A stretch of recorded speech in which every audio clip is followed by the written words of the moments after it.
Assalamualaikum warahmatullahi wabarakatuh. Apa khabar semua? Alhamdulillah, bersyukur kepada Allah Subhanahu wa taala, dengan izin dan rahmatnya kita dapat bertemu. Dan saya rasa sangat gembira sebab kali pertama saya datang ke masjid ini, dan saya rasa sesuatu yang sangat berbeza.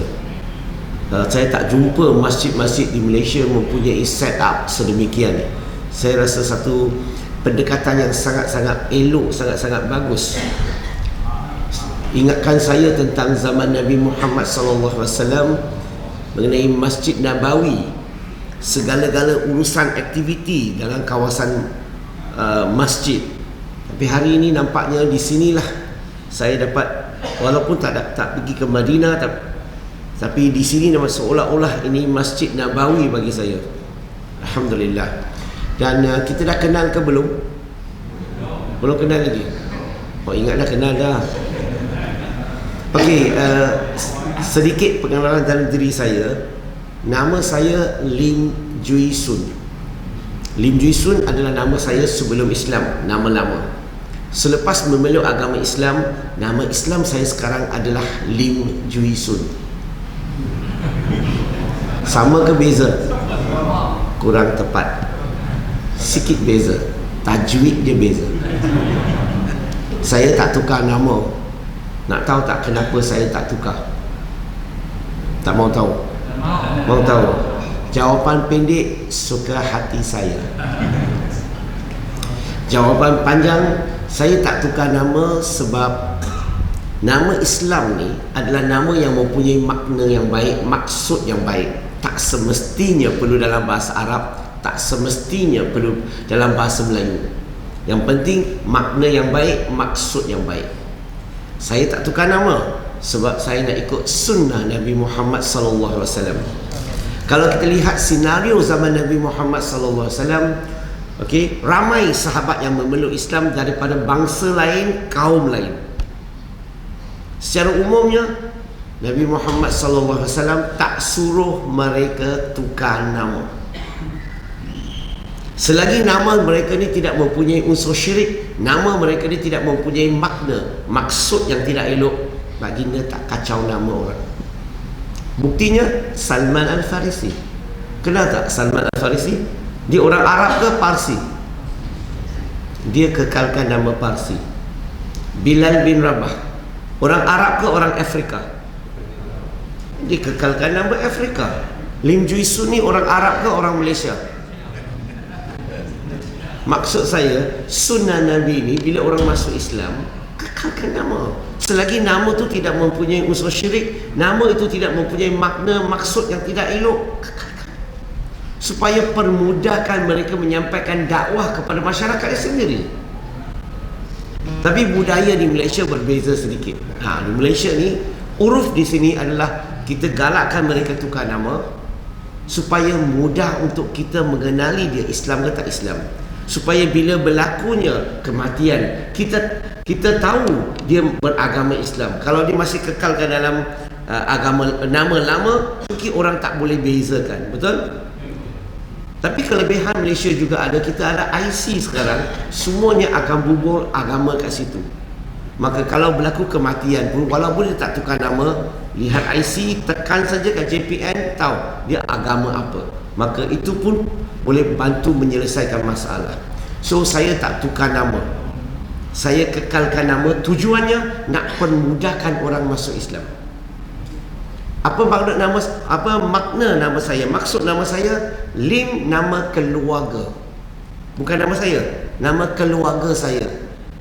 Jui, nama keturunan. Saya berketurunan yang ke-27. Saya tak tahu Melayu ada tak macam ni? Tak ada. Sun, nama diri saya. Lim Jui Sun berarti menuju kejayaan. So itu maksud nama saya. So Islamik ke tak Islamik? Sebab itulah saya kekalkan nama. Okey, cukuplah sedikit perkenalan sebab masa tak banyak. Saya hanya ada 35 minit sahaja. Maka saya akan terus kepada perbincangan pagi ini, iaitu soalan terakhir non-Muslim. Muslimin muslimat yang dirahmati Allah, tahu ke tak tahu, agama Islam ni agama yang paling cepat peningkatannya di dunia ini. Berarti pengislamannya, masyarakat Islam ni peningkatannya paling cepat di dunia. The fastest growing religion in the face of the earth. Tetapi pada masa yang sama, Islam agama yang paling disalah-ertikan. Bukan saja majoriti orang bukan Islam salah faham terhadap agama Islam, malahan ada segelintir umat Islam pun kadang-kadang salah faham dan keliru terhadap agama Islam. Betul ke salah? Macam mana wujudnya begitu banyak salah faham? Di mana datangnya salah faham semua ini? Ada banyak sebab yang menyumbang. Yang pertama, main peranan yang amat besar menyumbang salah faham. Di sosial dunia, kita orang Islam menguasai ke orang bukan Islam. So mampu tak mereka nak menyebarkan mesej Islam yang sebenar? Dahlah bukan Islam, tak tahu bahasa Arab, tak tahu selok-belok agama Islam, mana mungkin mereka boleh sebarkan Islam yang sebenar? Kalau tambah lagi mereka ada prejudis macam mana? Maka mereka akan sengajakan mengada-adakan sesuatu yang tak ada dalam agama Islam. Yang kedua, agama dengan budaya tempatan telah campur aduk, sehingga kita orang Islam kadang-kadang tak boleh bezakan ini agama ke ini budaya. Kadang-kadang dua-dua kita sapu. Yang ketiga, ilmuwan Islam, kadang-kadang, bukan semua, ramai di kalangan ilmuwan Islam kadang-kadang bercakap tentang Islam ni di luar daripada kepakaran mereka. Bukan bidang dia, tetapi dia cakap. Bukan bidang yang dia belajar, tetapi dia cakap. Saya tak kata tak boleh cakap.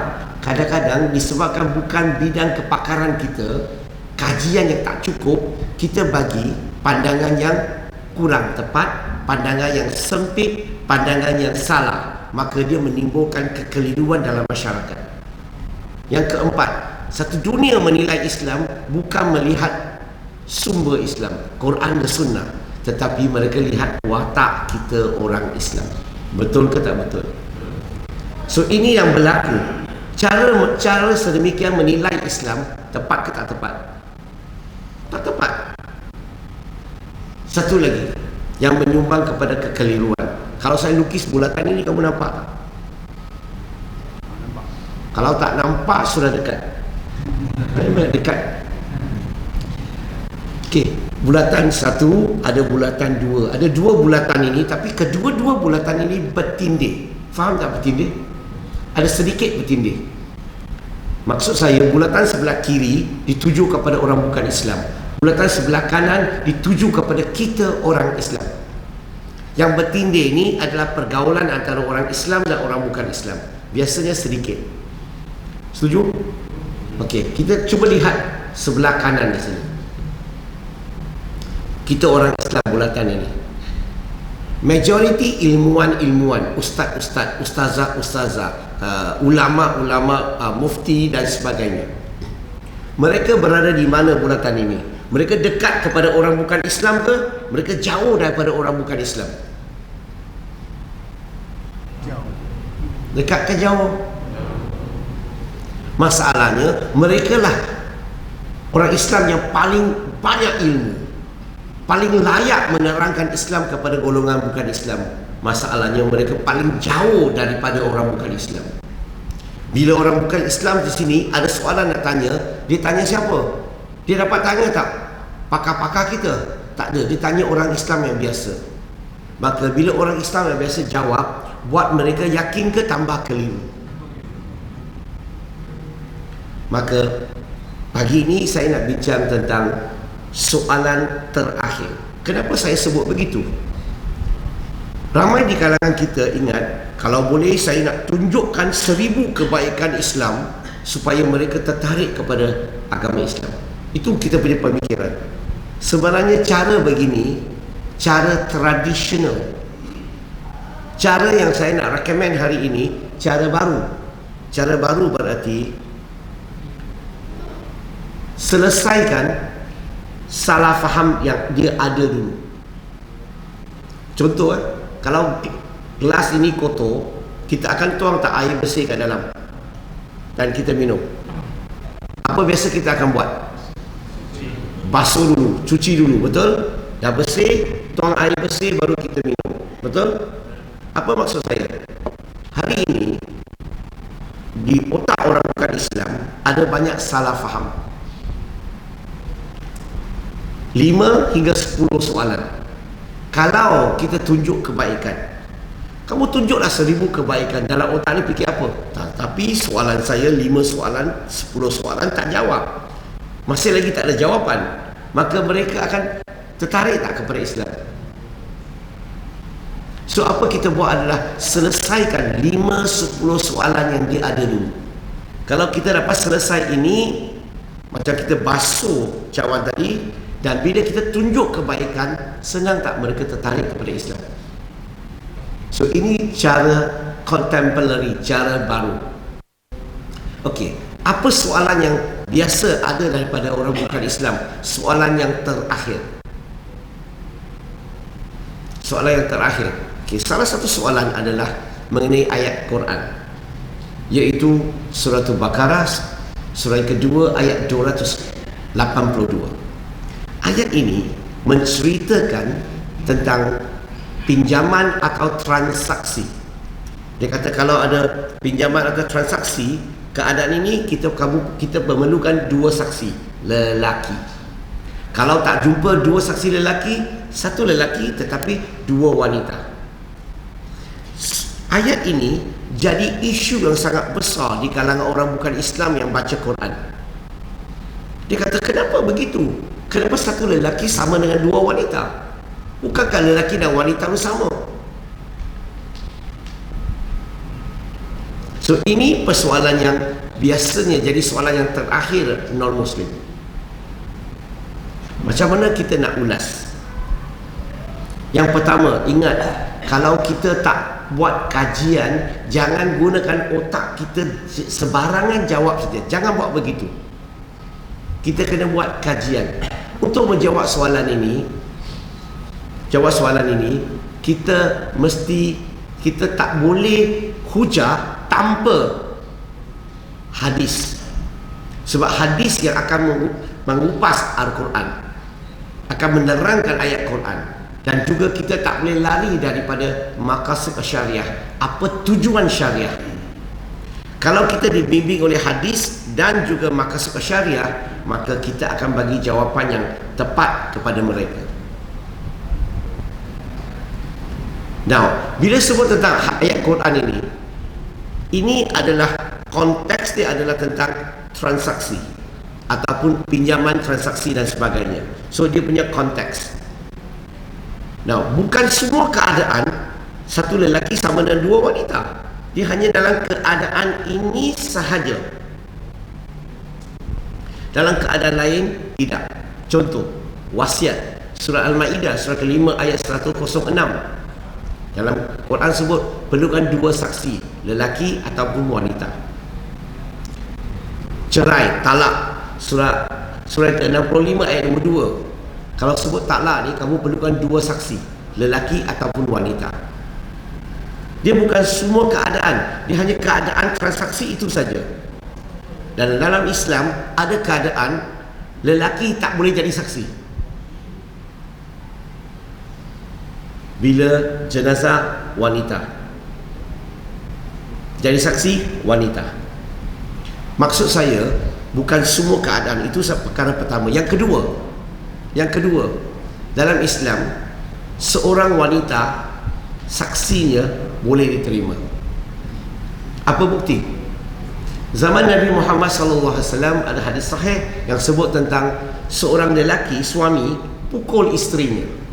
Dan isterinya dakwa kepada Nabi, buat komplain kepada Nabi. Nabi terima tak komplainnya? Nabi terima. Nabi tak kata, oh seorang wanita tak boleh, kena 2 wanita. Nabi tak kata begitu.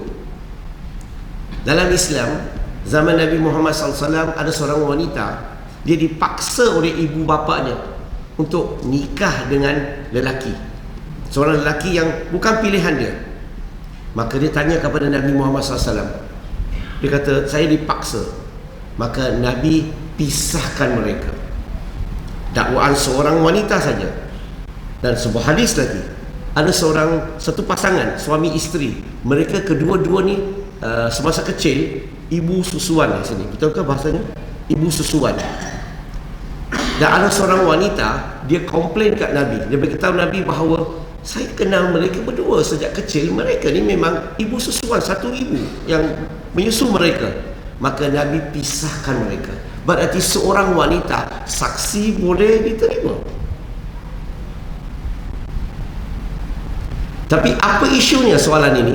Surah Al-Baqarah ayat 282. Isu ini adalah mengenai, kalau dalam bahasa Inggeris dia kata competent, layak, competent.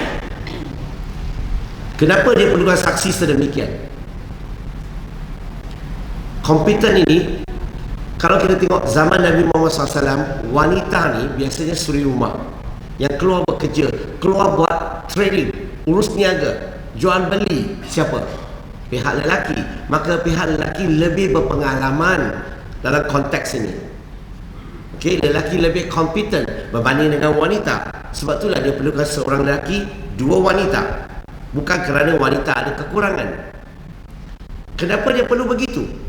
Kenapa mau bincang tentang isu saksi? Tujuannya untuk membantu hakim untuk membuat keputusan. Lagi banyak saksi yang kuat, lagi mudah untuk hakim buat keputusan. Tapi hari ini budaya mula berubah. Lelaki belajar bidang wanita, wanita belajar bidang lelaki. Betul ke tidak? Maksudnya, sekiranya wanita itu boleh buktikan kepada hakim dia belajar kat universiti bidang ini, dia sehingga PhD bidang ini, dia kerja dekat syarikat besar Petronas dalam bidang ini, dan dia memang kompeten, dia memang mahir dalam bidang itu, dia memang pakar dalam bidang itu. Dan kalau dia boleh buktikan kepada hakim dia kompeten, dia memang mahir, dia memang pakar, maka saksi dia sama dengan seorang lelaki, seorang wanita sama dengan seorang lelaki. Boleh faham?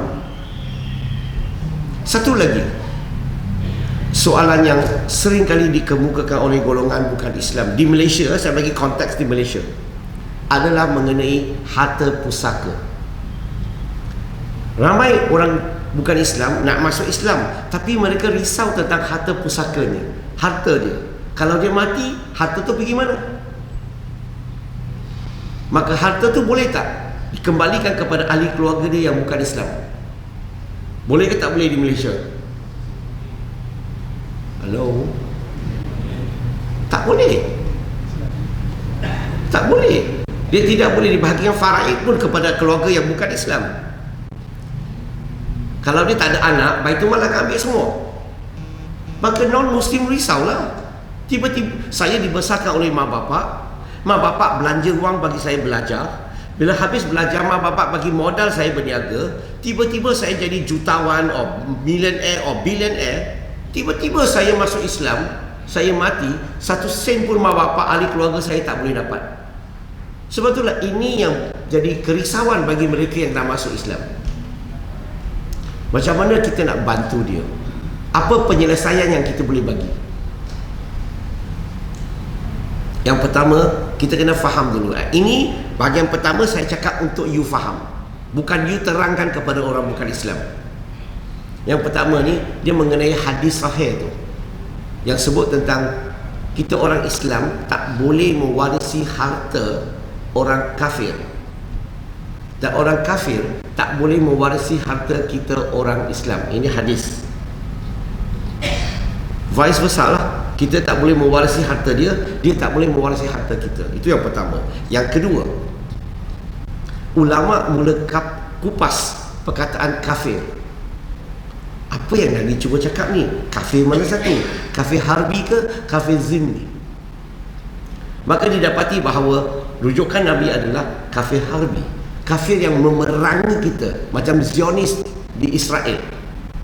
Ini kafir harbi. Kenapa? Sebab mereka memerangi kita kerana agama kita. Mereka Kalau kita keluar dari rumah kita, maka golongan ini adalah kafir harbi. Maka kita tak mewarisi harta dia tak mewarisi harta kita. Tetapi di Malaysia secara umumnya, majoriti orang bukan Islam, dia adalah kafir zimmi. Mereka bayar teks, betul? Walaupun dia tak suka Islam, dia tak minat Islam, tak ada masalah. Dia bukan memerangi kita, maka dia kira zimmi. Maka ulama di Malaysia pilih pendekatan, kita boleh terima harta dia, tapi tetap dia tak boleh terima harta kita orang Islam. Itu yang diamalkan di Malaysia. Nah, macam mana kita nak bantu mereka untuk menyelesaikan supaya mereka tak perlu risau, supaya mereka boleh masuk Islam?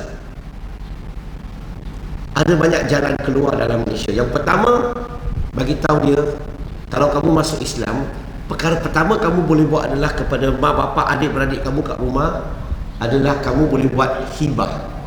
Kamu boleh bagi hadiah. Hibah, tahu hibah?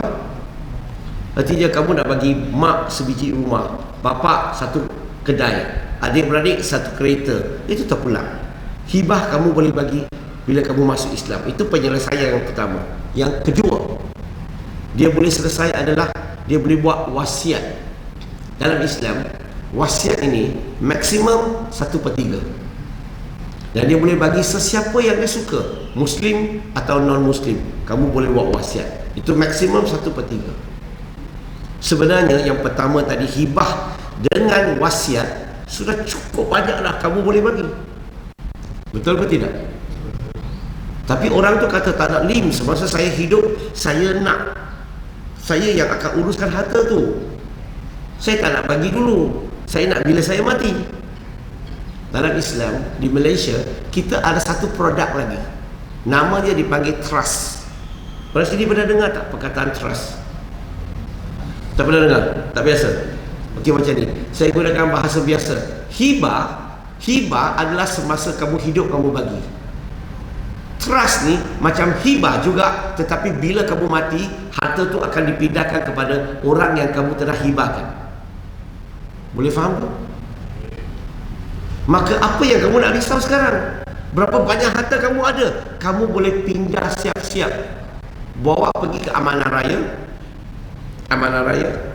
Kamu pindah nama siap-siap. Tapi bila saya mati, barulah harta tu akan pindah kepada sesiapa yang nak pindah siap kepada dia. Tapi biasanya siapa mati dulu? Anak mati dulu ke mak bapak mati dulu? Okay. Tapi kadang-kadang dia risau, jangan, tak ada masalah. Di Malaysia, tahu tak, di Malaysia ni kita menghadapi satu cabaran yang sangat besar. Dekat 90 bilion. Tahu tak 90 bilion? 90 tambah 90 kat belakang. Banyak tak duit?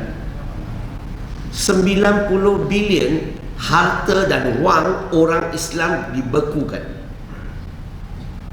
Kenapa? Sebab orang Islam kita ni kuat tawakal. Tak kuat tawakal. Kita ingat, tak, nanti kita mati, harta tu akan dibahagikan faraid, mengikut faraid. Betul? Itu teori. Untuk anak bini kamu nak menuntut harta itu, dia perlukan dokumen yang complete.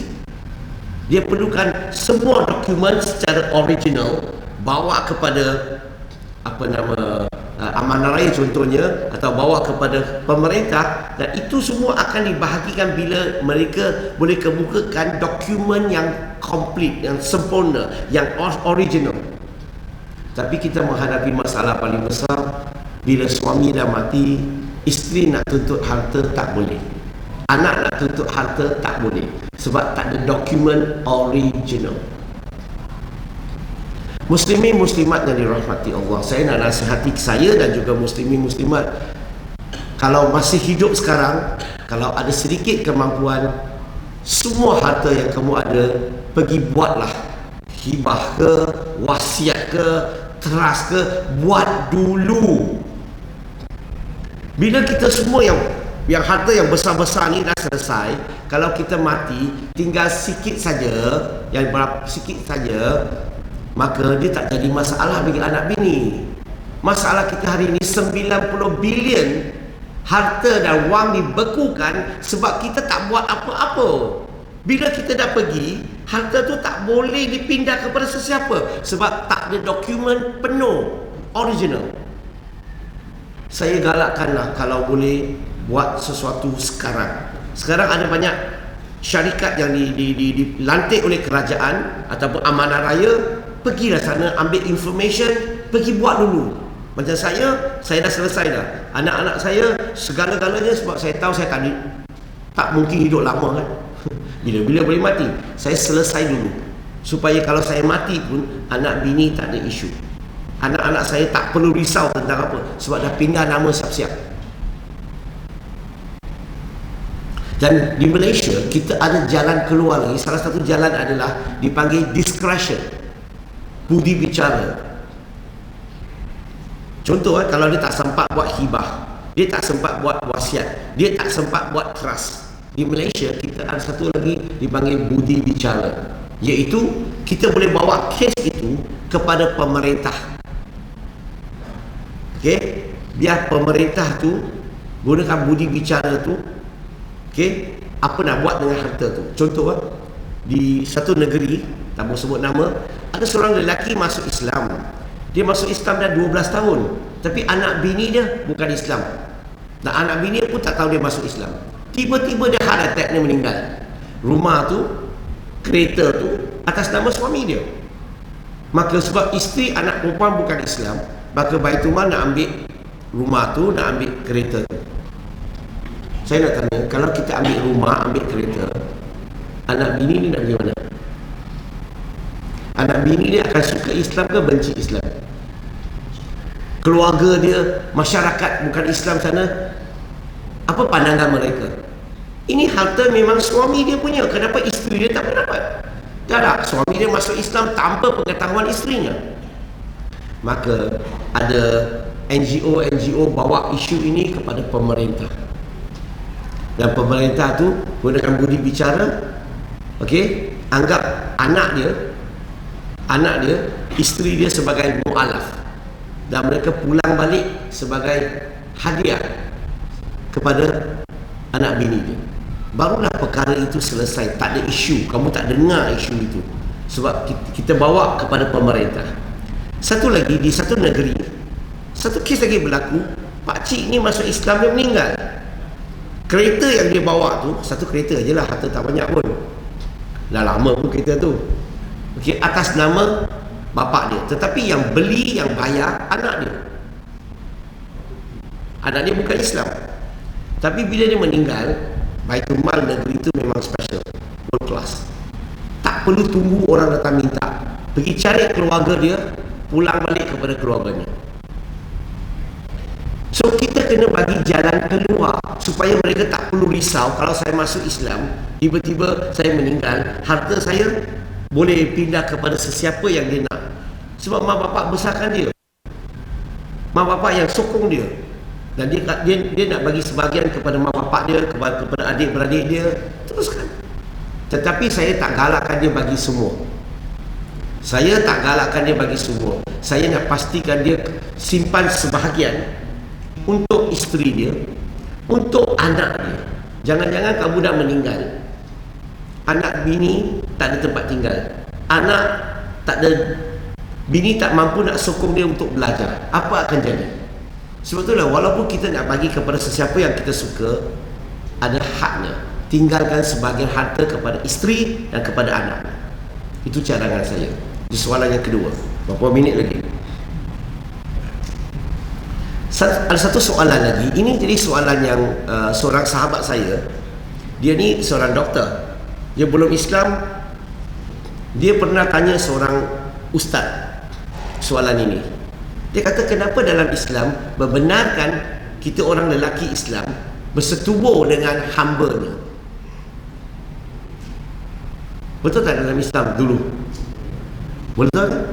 So dia kata ini sesuatu perbuatan yang tidak bermoral. Dia kata, mana boleh kamu ada hubungan dengan hamba kamu tanpa izin, tanpa persetujuan? So dia kata ini adalah suatu perbuatan yang tidak bermoral. Maka dia tanya seorang ustaz tu, maka ustaz tu jawab tanpa berfikir, tanpa mempunyai buat kajian yang cukup. Maka buat orang ini lagi jauh daripada agama Islam. Sebab itu soalan yang terakhir. Kalau ustaz ni boleh jawab dengan elok, jawab dengan meyakinkan, jawab dengan logik, maka dia memeluk agama Islam. Dan kemudian bila saya tahu tentang isu ini, saya panggil dia datang jumpa saya. Saya tanya dia, apa masalah kamu? So dia ulang balik soalan itu. Saya kata, boleh tak biar saya cuba jawab. Saya cakap dengan dia, perkara pertama, tak boleh bandingkan keadaan dulu dengan. Kenapa? Sebab dulu-dulu mempunyai hamba ni perkara biasa. It is a norm. Sekarang ada tak perkara ini? Seolah-olah tak jumpa kan? Kena faham keadaan dulu. Itu yang pertama. It is a norm dulu. Dan dulu-dulu orang yang memiliki hamba abdi, mereka mendera, layanan mereka terhadap hamba abdi ini sangat-sangat kejam. Mereka pukul. Mereka selain ada hubungan, mereka boleh share hamba tu yang sama tu kepada kawan-kawan, kepada member-member, macam main bola lah. Okey, dan mereka tak bagi tempat yang tidur yang okey. Mereka tak bagi makan minum yang okey. Ada di kalangan mereka dibawa jadi pelacur untuk majikannya untuk dapatkan keuntungan. Nah, itulah keadaan hamba abdi sebelum kedatangan Nabi Muhammad sallallahu alaihi wasallam. Kena tindas. Tetapi selepas kedatangan Nabi Muhammad sallallahu alaihi wasallam, Nabi nak hapuskan hamba abdi. Tetapi disebabkan dia adalah sesuatu yang dipanggil, sudah jadi satu kebiasaan. Setiap rumah ada hamba abdi. Macam mana kamu nak berhenti tiba-tiba? Maka dia kena buat slow and steady. Dia kena berperingkat-peringkat. Hamba abdi dulu, macam mana mereka boleh jadi hamba? Suatu kuasa besar datang untuk menakluki kuasa kecil itu. Bila segala rampasan mereka bahagikan di antara perjuang-perjuang mereka, maka jadi hamba kepada mereka. Apa yang saya nak sebut di sini adalah, kalau kuasa besar datang menakluki kuasa kecil itu, kuasa kecil itu sudah tahu nasib dia. Faham tak? Macam contoh, kalau saya buat satu jenayah, saya disabit kesalahan, saya kena masuk penjara, saya tahu tak nasib saya dalam penjara? Saya dah tahu lah. Saya tak boleh tengok TV lah, saya tak boleh telefon lah, saya tak ada smartphone lah, saya duduk dekat bilik kecil lah. Contoh. Berarti bila masyarakat mereka dinakluki oleh kuasa besar, maka mereka ni faham dah. Dulu mungkin mereka ni jadi princess, tetapi bila kuasa besar menakluki mereka, mereka akan jadi hamba. Dan mereka tahu tak nasib mereka? Mereka kena kerja keras, mereka kena layan majikannya, dan juga majikan akan ada hubungan dengan mereka. Itulah mereka tahu nasibnya. Tetapi kedatangan Nabi Muhammad SAW, Nabi letak syarat untuk orang yang memiliki hamba abdi. Syarat tu apa? Kamu tak boleh jadikan dia pelacur. Syaratnya, kamu boleh ada hubungan, tak boleh share dia dengan orang lain. Ketiga, dia berhak beragama Islam, membaca Quran, dia berhak bersolat. Kena bagi hak kepada dia nak berpuasa. So, Islam mula bagi syarat untuk orang memiliki hamba. Itu yang pertama. Kemudian Nabi pastikan, jadikan seberapa banyak jalan, maksudnya banyak ruang, okey, untuk orang keluar, artinya bebas daripada jadi hamba. Faham ke? Cari banyak sebab. Saya bagi contoh. Orang Arab dulu dia ada satu budaya. Suami ni kadang-kadang gaduh dengan isteri, dia akan cakap apa? Kamu ni macam mak saya. Dia akan marah isterinya. You ni kan macam mak saya. Dia marah isterinya macam tu. Artinya isteri dia macam mak dia. Dah marah, malam bersetubuh. Isteri tak selesa. Dan wanita tu pergi komplain kepada Nabi Muhammad sallallahu alaihi wasallam. Pergi rumah Nabi, komplain. Dia kata, suami saya setiap kali marah saya begini, malam tu tidur dengan saya. Pendekkan cerita, Nabi Muhammad SAW bila dia pergi komplain kat Nabi, Nabi diam. Sebab Nabi tak ada wahyu. Tanpa wahyu, maka Nabi diam. So apa berlaku? Bila wanita tu keluar dari rumah, Allah turunkan wahyu kepada Nabi dan disuruh masuk balik rumah. Dan Nabi cakap dengan wanita tu, mulai saat ini, kalau suami kamu cakap perkara ini sekali lagi kepada kamu, maka suami tak boleh kembali kepada kamu lagi, tak boleh bersama dengan kamu, melainkan dia bagi makanan kepada 60 orang miskin, ataupun dia berpuasa 2 bulan berturut-turut. Kalau dua ni tak boleh, dia kena bebaskan hamba abdi. Nampak tak? Nabi jadikan banyak jalan untuk orang bebaskan hamba abdi. Dan kalau tuan tu ada hubungan dengan hamba abdi, lahirkan anak, maka anak tu merdeka. Kalau dia nikah dengan hamba abdi tu merdeka. So Islam jadikan banyak jalan untuk memerdekakan hamba abdi. Dan yang paling cantik sekali dalam Islam, tak ada dalam agama lain, adalah kita ada apa tu? Zakat. 8 asnaf kan? Salah satu asnaf tu siapa? Hamba. Kalau kita jumpa hamba abdi hari ini, kita boleh pergi Baitul Mal, laporkan perkara ini, dapatkan duit, kita bebas, merdekakan dia. Maksudnya Islam ada sistematik, cari banyak sebab bebaskan hamba abdi. Dan pada masa yang sama, tutup seberapa banyak jalan supaya orang tak boleh jadi hamba abdi. Yang saya nak sebut di sini adalah isu ini berlaku zaman Nabi Muhammad SAW dan sebelum itu.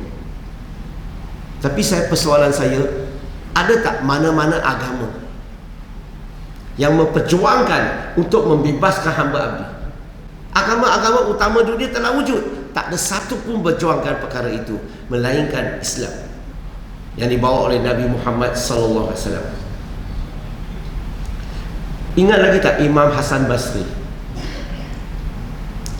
Kisahnya adalah dia bagi khutbah Jumaat dan didatangi ramai hamba abdi. Dan hamba abdi ini selepas khutbah Jumaat minta imam, boleh tak minggu depan kamu bagi khutbah lah, minta karya untuk bebaskan hamba abdi. Ada, sebab mereka tak nak jadi hamba abdi. Maka Imam Hasan Basri kata, InsyaAllah. InsyaAllah kita ni best kan. Saya sangat takut dengan orang Melayu ni. Dulu-dulu sebelum Islam, bila buat appointment, dia cakap InsyaAllah, lagi kuat InsyaAllah maksudnya tak datang. Maka Imam Hasan Basri kata InsyaAllah. So minggu depan hamba abdi datang ramai-ramai, tunggulah. Harap dia bagi khutbah tajuk tu bebaskan hamba abdi. Tapi dia tak cakap. Minggu depan lagi tak cakap. Minggu depan lagi tak cakap. Hamba abdi kata, kenapa ni kamu janji kata mau cakap? Cakap InsyaAllah. Dan banyak kali Jumaat dia tak cakap. Dan kemudian tiba-tiba Jumaat itu, satu Jumaat lagi, dia galakkan karya untuk membebaskan hamba abdi. Maka hamba abdi tanya kepada imam tu, kenapa kamu makan masa begitu lama? Kamu janji dah cakap. Dia kata, kalau saya cakap suruh orang bebaskan hamba abdi, senang saya cakap, orang akan ikut tak? Saya lambat sebab saya simpan duit, saya nak pergi beli satu hamba abdi, dan saya bebaskan hamba abdi dulu di depan karya dan minta mereka ikut saya, barulah karya ikut. Hikmah tak cara dia? Sangat hikmah. So ini bila saya terangkan, orang faham proses itu, proses itu, maka Islam ni sebenarnya menyelesaikan masalah hamba abdi.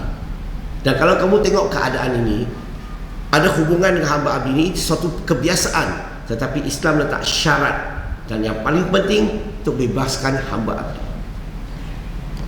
Oh, masa saya pun sudah habis. Saya nak cakap lagi, tapi masalahnya masa sudah habis. Satu, saya ada bagi latihan lagi satu tempat lepas ini. Dah penuh dah tempat tu, saya tak boleh ajak kamu semua, dah full house. Saya akan bagi latihan dakwah. Okey, tapi sebelum saya berhenti, untuk pengetahuan muslimin muslimat, kalau sesiapa yang minat nak baca tulisan saya, terutamanya buku ni, 40 hikmah akhlak Nabi Muhammad SAW, akhlak Nabi yang terbaik berdasarkan 40 hadis sahih, kisah dia kat sini. Baca buku ini, dan kalau boleh share dengan kawan non-muslim, sebab mereka akan tertarik dengan akhlak Nabi yang begitu mulia, begitu cantik sekali. Begitu mulia, begitu cantik sekali. Yang kedua, tuduhan terhadap Nabi Muhammad SAW, na'udzubillah, tuduhan terlalu banyak sekali. Tuduh Nabi menipu, Nabi gila seks, Nabi nikah dengan kanak-kanak dan sebagainya. Brother Lim ulas di sini supaya kita boleh baca dan kita boleh tahu jawapan. Sekurang-kurangnya ajarlah anak bini kamu kat rumah tentang jawapannya. Dan kadang-kadang anak kita dalam social media akan terbaca, terdengar soalan ini, mereka tak kelang kabut. Dan satu lagi adalah buku hubungan dengan non-muslim. Berarti boleh tengok di luar lah masjid nanti. Siapa-siapa yang ingin nak beli boleh tengok di luar. Dan sebelum saya berhenti, last, perkara yang terakhir. Di Malaysia, negara Islam, di Malaysia ada banyak masjid surau.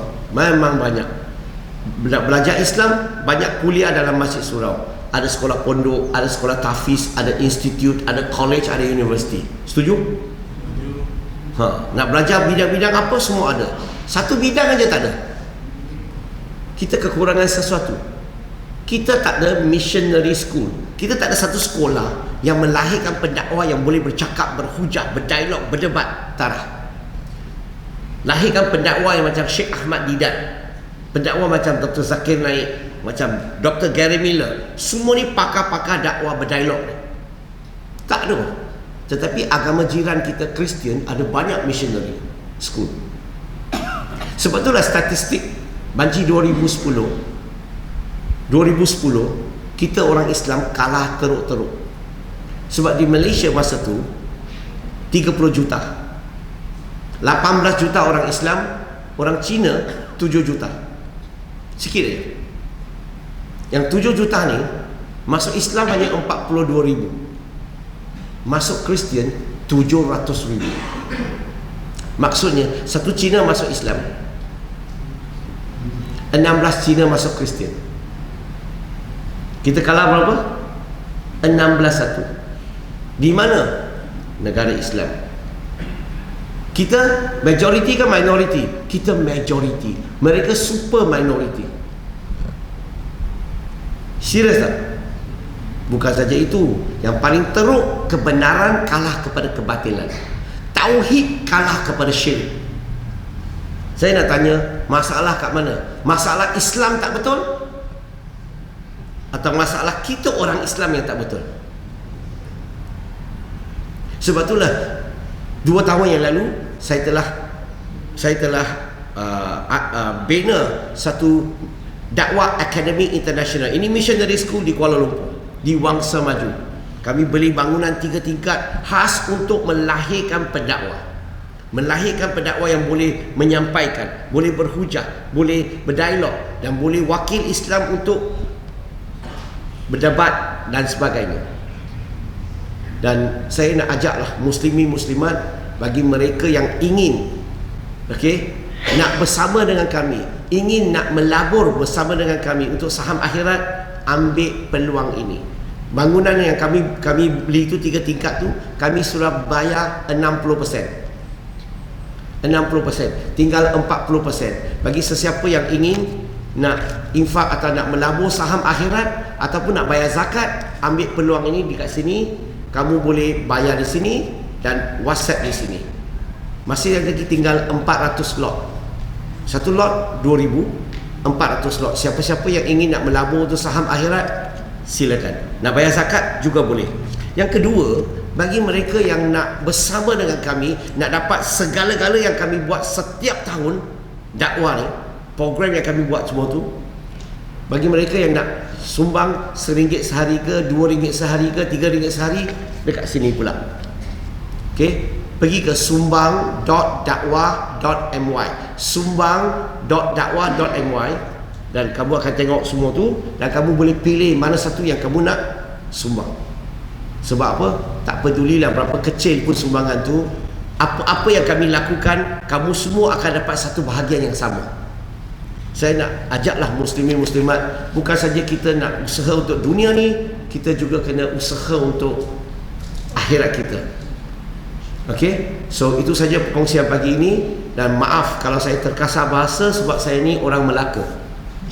Orang Melaka ni dia kurang asam sikit. Okey, terima kasih banyak. Assalamualaikum.